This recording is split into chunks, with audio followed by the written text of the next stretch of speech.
48 ঘন্টার মধ্যে আওয়ামী লীগকে নিষিদ্ধ করতে হবে এবং যতক্ষণ না আওয়ামী লীগকে নিষিদ্ধ করা হবে ততক্ষণ আমরা রাজপথ ছাড়বো না। এবং আপনারা দেখেছেন যে গতকালকে আমাদের এক দফার যে ঘোষক নাহিদ ভাই আমাদের সেও যমুনায় চলে গেছে এবং হাসপাত ভাই যমুনায় ছিল। আমাদের ওখানে হচ্ছে কি আওয়ামী লীগ নিষিদ্ধকরণে ব্লকেট করা হয়েছে, এই জন্য আমরা আজকে বরিশালেও সেই কর্মসূচি রেখেছি এবং যতক্ষণ পর্যন্ত আওয়ামী লীগকে নিষিদ্ধ না করা হবে ততক্ষণ পর্যন্ত আমরা রাজপথে থাকবো। এবং আমরা বলতে চাই যে আগামী 48 ঘন্টার মধ্যে বাংলাদেশ থেকে আওয়ামী লীগকে ব্যান করতে হবে। আমি বলতে চাই চুপ্পু সাহেবকে সরিয়ে চুপ্পু সাহেবের চেয়ারে অর্থাৎ রাষ্ট্রপতির চেয়ারে বাংলাদেশের বারবার নির্বাচিত প্রধানমন্ত্রী দেশনেত্রী বেগম খালেদা জিয়াকে রাষ্ট্রপতি করে অন্তর্বর্তীকালীন সরকারের মাধ্যমে 48 ঘন্টার মধ্যে আওয়ামী লীগকে নিষিদ্ধ করতে হবে।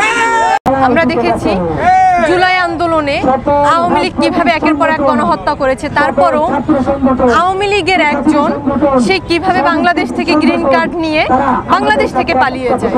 উপদেষ্টারা এখানে আমরা যে উপদেষ্টাদের বিশেষ করে উপদেষ্টা মহলে বসিয়েছি তারা জুলাই আন্দোলনের জুলাই যোদ্ধাদের সাথে জুলাইয়ের যারা শহীদ হয়েছে শহীদদের সাথে তারা বেইমানি করছে। আমরা এই বেইমানদের খুঁজে বের করতে চাই এবং তার সাথে আওয়ামী লীগের নিষিদ্ধকরণ আমরা চাচ্ছি। আমরা কি এই চেয়েছিলাম? আমরা তো চেয়েছিলাম একটা সুন্দর বাংলাদেশ, কিন্তু আপনারা দেখতেছেন আওয়ামী লীগের দালালেরা বারবার এখনো আমাদেরকে বিভিন্নভাবে আমাদেরকে নানাভাবে হুমকি দিচ্ছে। এমনকি পতিত স্বৈরাচারের দালালরা সব জায়গায় ছড়িয়ে ছিটিয়ে আছে, আমাদের জীবনের কোনো নিরাপত্তা নাই। তো আমরা বলতে চাই যদি 24 ঘন্টার মধ্যে আওয়ামী লীগকে নিষিদ্ধ না করা হয় তাহলে আমি পতিত স্বৈরাচার বঙ্গবন্ধু শেখ মুজিবের ভাষায় বলতে চাই, রক্ত যখন দিয়েছে রক্ত আরো দেব, এই দেশ থেকে আবারও স্বৈরাচার মুক্ত করবে ইনশাআল্লাহ।